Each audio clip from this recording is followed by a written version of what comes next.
हम जिस बैकग्राउंड से आते हैं, मैं यदि सीधे शब्दों में मैं बोलूं तो आनंद मार्ग बैकग्राउंड है कि मैं नीति का नया निर्माण करूं, एक नई पॉलिसी मेकर बनूं। और पॉलिसी मेकर यहाँ भारत की संविधान अलाउड करती है कि जो राजनीति करने वाले हैं वही पॉलिसी मेकर हो सकते हैं।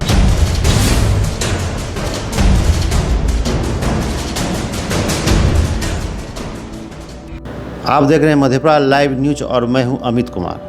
आज हमारे साथ बिहारीगंज विधानसभा क्षेत्र से विधायक के रूप में अपने नॉमिनेशन पेश किए हैं इंजीनियर विजय प्रभात, जो प्राउचिस्ट सर्व समाज से आए हुए हैं। आइए हम उनसे जानते हैं उनका क्या मैनिफेस्टो और क्या प्लान है। आप अपना परिचय दें। आप सभी को मेरा नमस्कार। मेरा नाम विजय प्रभात है। मैंने बीटेक इलेक्ट्रॉनिक्स कम्युनिकेशन से किया है और मेरा मास्टर्स एमटेक मेरा डिजिटल कम्युनिकेशन से है। और मैं छात्र राजनीति में यूनिवर्सल प्रोटेस्ट स्टूडेंट फेडरेशन में मैं रहा हूं। और उसके बाद मैं समाज सेवा के लिए बहुत दिनों से कार्य कर ही रहा हूं। कई सारे एनजीओ में भी मैंने काम किया है। हम लोग भी एक एनजीओ से जुड़े हुए हैं और उसके साथ साथ मानव हित की सेवा के लिए मैंने आनंद मार्ग यूनिवर्सल रिलीफ टीम के साथ काम किया है। और हम जिस बैकग्राउंड से आते हैं, मैं यदि सीधे शब्दों में मैं बोलूं तो आनंद मार्ग बैकग्राउंड है, जहाँ पर जाति विहीन व्यवस्था और एक नई चिंतन की बात होती है, एक नई क्रांति की बात होती है। तो मेरा परिचय तो यही है कि मैं समाज हित के लिए आपके सामने खड़ा हूँ, लोगों के सामने खड़ा हूँ। आप तो चूँकि छात्र से जुड़े हुए छात्र हैं, आप खुद छात्र राजनीति से भी जुड़े हुए थे, तो अचानक राजनीति में आने का क्या प्लान हुआ? देखिए, आम मानसिकता यह होती है कि विधायक बनना या सांसद बनने का मतलब होता है कि विधायक और सांसद बन जाना और अपने फंड का यूटिलाइज करना और लोगों के सामने एक खास माहौल पैदा करना कि मैं विधायक या सांसद हूँ। लेकिन मेरी मानसिकता कतई यह नहीं है। मेरी मानसिकता यह है कि एक विधायक बनने या सांसद बनने का मतलब होता है कि वो विधायिका में जाकर के, क्योंकि प्रजातंत्र की जो 3 स्तंभ है, विधायिका, कार्यपालिका और न्यायपालिका, तो विधायिका में जाकर के उस सिस्टम को चेंज करें, नीति का निर्माण करें। तो मैंने जो अपना नॉमिनेशन फाइल करने में जो जा रहा हूँ, उसके पीछे रीजन यह है कि मैं नीति का नया निर्माण करूँ, एक नई पॉलिसी मेकर बनूं। और पॉलिसी मेकर यहाँ भारत की संविधान अलाउड करती है कि जो राजनीति करने वाले हैं वही पॉलिसी मेकर हो सकते हैं। इसलिए आप बोल सकते हैं कि मैंने इसलिए एक्टिव पॉलिटिक्स को चुना। आप बिहारीगंज विधानसभा को ही क्यों चुना, आखिर क्या बात है? देखिए, बिहारीगंज विधानसभा से ही मेरी शिक्षा दीक्षा शुरुआत में हुई है। मैंने +2 तक की पढ़ाई किया वो बिहारीगंज विधानसभा से, मुरलीगंज से मैंने किया है। और बिहारीगंज विधानसभा क्षेत्र में मैंने सेवा भी किया है। मैं छात्र के हित में बहुत ज़्यादा सेवा किया है, करने का मैंने प्रयास किया है, और जिसका एग्जाम्पल आपको क्षेत्र की जनता ही बता सकते हैं, क्योंकि मैं अपने मुँह से बोलने के लिए नहीं चाहता हूँ। क्योंकि सेवा का मतलब कतई यह नहीं होता है कि उसे लोगों के सामने बहुत ज़्यादा लोगों के सामने बताना, क्योंकि फिर वो बिजनेस हो जाता है।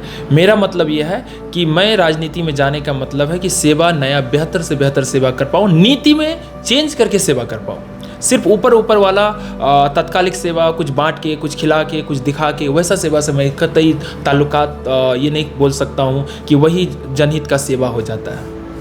ग्रामीण क्षेत्रों का लोगों का मानना है कि वो बातों से नहीं, वो काम करने पर बिलीव करते हैं। अगर आप विधायिका के लिए अगर आते हैं क्षेत्र में, तो लोगों का, आम जनता के जनमानस का जो सोच है उसको आप तोड़ पाएंगे? देखिए, आम जनमानस की सोच को तोड़ना मुश्किल नहीं है। आम जनमानस को बताना थोड़ा टफ होता है कि कहाँ तक क्या बात है। उन्हें यदि सही तरीके से बताया जाए तो वो समझेंगे। और जो तात्कालिक सेवा है, मैंने उसके लिए भी प्लान रखा है। मैंने अपने करार पत्र में उस चीज़ को मेंशन किया। मैं आज एक करार पत्र जारी किया हूँ, जिसमें मैंने छात्र के लिए, युवाओं के लिए, किसानों के लिए, बुद्धिजीवियों के लिए, मजदूरों के लिए, महिलाओं के लिए और आम जन के लिए मैंने सारी बातों को अपने अच्छे तरीके से मैंने रखा है। और मैं यह भी चीज़ रखा कि एक विधायक जो सिर्फ फंड की बात करते हैं, रोड, सड़क, बिजली की बात करते हैं, वो चीज़ तो ज़रूरत की चीज़ है, वो बेसिक चीज़ें हैं। उसके साथ भी बहुत सारी चीज़ों की ज़रूरत होती है और वो भी चीज़ एक विधायक कर सकता है। मैंने उस चीज़ को अपने करार पत्र में मेंशन किया है। बिहारीगंज का जो मार्केट है बहुत दयनीय हालत में, उसका रोड का हालत बहुत दयनीय है। वहाँ पर महिला शौचालय का व्यवस्था नहीं रहने के कारण अक्सर लोगों को परेशानी होती है। ये सब इस सब को आप कैसे दूर करेंगे? देखिए, ये तो बेसिक्स प्रॉब्लम्स हैं और या मैं बोल सकता हूँ कि इससे पहले जो प्रीवियस जो भी विधायक और रहे हैं उनकी ये विडंबना है कि वो कुछ नहीं कर पाए हैं। बिहारीगंज मुझे पता चला है कि 15 साल पहले वो नगर पंचायत हुआ करता था, अभी नगर पंचायत नहीं है। मैं बिहारीगंज को प्रॉपरली नगर पंचायत बनाने का प्रयास करूँगा और बिहारीगंज के अलावा उदा किशुनगंज और ग्वालपारा को भी नगर पंचायत बनाने का कोशिश करूँगा। उसके लिए जहाँ तक हद तक हो पाएगी मैं जो भी सरकार में सत्ता में, चाहे पूरी तरह से मेरी सरकार बने अन्यथा नहीं बने, मेरी प्रयास जारी रहेगी। और बिहारीगंज, मुरलीगंज, ग्वालपारा और किशुनगंज, उदा किशुनगंज, उसके लिए मार्केट के लिए मैं बेहतर प्रयास करने का कोशिश करूँगा। चाहे वो शौचालय की कमी हो, चाहे सड़क की कमी हो, चाहे नाली की कमी हो, उसको मैं दूर करने का प्रयास करूँगा। वो इसीलिए कि आम जो नागरिक है, जो वहाँ का बिहारीगंज के जो आम नागरिक है, उनको बड़ी बातों में सिर्फ मूलभूत जो उसको जो सुविधाएं मिलनी चाहिए वो उस पर वो केंद्रित होता है कि भाई हमको रोड अच्छा हो, नाली अच्छा हो, मोहल्ला अच्छा हो, गांव ग्रामीण क्षेत्रों का रोड अच्छा हो, फसल क्षति हो तो उसका मुआवजा समय पर मिले। यही सब उन लोगों का आम सोच होता है, आम मांग होता है। इसको अगर आप आते हैं तो आम जनमानस से जुड़ के कैसे उसको दूर करें? देखिए, आपने बोलने के क्रम में एक बात बोला कि मुआवजा वाली बातें, लोगों को तो गुलाम बना के रख दिया गया कि सिर्फ मुआवजा की मानसिकता बना दिया गया है। उन्हें यदि व्यवस्था सही तरीके से, यदि मैं कृषि की बात करूं, जहां तक आपने मुआवजा की बात की, क्षतिपूर्ति की बात आपने किया, तो यदि कृषि को मेरा मैनिफेस्टो में और मेरा बोल सकते करार पत्र में वो मेंशन किया हुआ, तो कृषि को उद्योग का दर्जा देना चाहिए। जब कृषि उद्योग हो जाएगी तो ऑटोमेटिकली उसे सब कुछ मिलना शुरू हो जाएगा। ग्रामीण क्षेत्र की जहाँ तक आपने बात किया, सड़क, नाला एटसेट्रा की आपने बात किया, ये तो बहुत बेसिक चीज़ें हैं, यह तो कोई भी विधायक कर सकता है, उसे करना ही चाहिए और करना ही पड़ेगा। लेकिन आज तक हुआ नहीं है, वो नहीं हुआ। वो विडंबना यह चीज़ है कि जनता में भी जागरूकता लाने की ज़रूरत है। मैं आपके माध्यम से मैं बताना चाहता हूँ कि बिहारीगंज के जो भाग्य विधाता है, जो जनता है, उसे सोचना पड़ेगा कि बिहारीगंज के एरिया से ही कोई माँ की लाल ऐसा पैदा होता है और कोख से कोई पैदा हुआ होगा जो कि जन कल्याण कर सकता है। नए लोगों को ऑप्शन देना पड़ेगा। यदि वही घिसी पिटी बातें, घिसी पिटी राजनीति करने वाले को वो फिर से यदि अपनी सत्ता देने की कोशिश करेंगे, उन्हें यदि चुनाव में वोट करेंगे, तो फिर वही हाल होगी जो विगत 73 वर्षों से हो रहा है। मैं किसी एक पार्टी पे नहीं बोल रहा हूँ, ये जो 73 सालों से 1947 से लेकर के आज तक जो होती आ रही है वही होगी। यदि आपको नई चीज़ चाहिए तो नए लोगों को एक्सेप्ट करना ही होगा। खास करके बिहारीगंज क्षेत्र जो है, पहले के ज़माने में वो व्यावसायिक हब के रूप में जाना जाता था, मिनी कलकत्ता के रूप में जाना जाता था। जूट हो, कपास हो, ईख हो, खास करके इस क्षेत्र का ये बहुतायत पाया जाता था। ये बिजनेस का मेन बिजनेस था। वो धीरे धीरे ह्रास होते चला गया राजनीतिकरण में।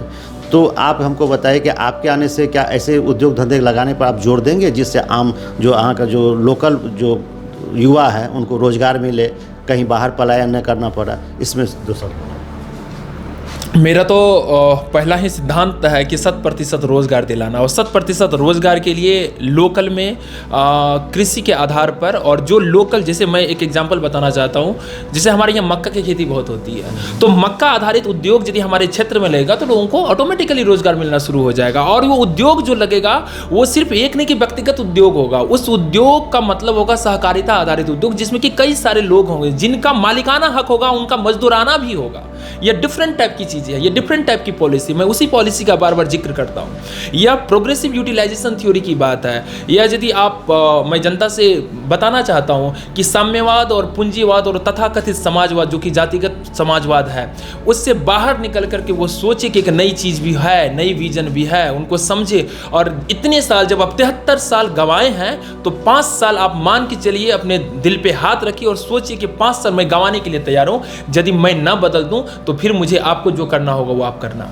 यानी कि बिहारीगंज की जनता अगर चाहे तो 5 साल आपको मौका दे के ये सुनिश्चित कर सकती है कि हाँ, ये सत्ता परिवर्तन, व्यवस्था परिवर्तन होगा। जी, मैं बार बार बोलता हूँ, यह सत्ता परिवर्तन की मैं बातें नहीं सोचता हूँ, मैं व्यवस्था परिवर्तन की बात सोचती हूँ, क्योंकि नीतिगत चेंज की जरूरत है। और यदि मैं नीतिगत पूरी तरह से चेंज नहीं कर पाया तो मैं सुधार लाने के लिए तो प्रयास कर सकता हूँ। जो मेरी औकात होगी उस चीज़ को तो मैं कर सकता हूँ। और एक आदमी बहुत कुछ कर सकता है, बशर्ते सही विजन होना चाहिए, सही व्यक्ति होनी चाहिए, मोरलिस्ट व्यक्ति होनी चाहिए, और जो नैतिकवान चरित्रवान नेतृत्व यदि रहेगा तो सब चीज़ संभव है। और एक पढ़े लिखे सही मायने में लोग जो टेक्निकल प्रोफेशनल बैकग्राउंड से हैं, उनके पास विजन होता है, दिखने की चीज़ होती है। और भी लोग होते हैं यदि टेक्निकल प्रोफेशनल बैकग्राउंड से हैं लेकिन वो मोरल मोरलिस्ट नहीं है, नैतिकवान नहीं है, चरित्रवान नहीं है, तो फिर उनके पास वो विजन करने की बातें तो कर सकते हैं, लेकिन वो फलीभूत नहीं हो सकता है। मैं जो बैकग्राउंड से हूँ, मैंने पहले बताया कि मैं आनंद मार्ग बैकग्राउंड से हूँ, मेरे में वो चीज़ कल्चर डाला गया है कि मैं उस चीज़ के अनुरूप कार्य कर सकूँ।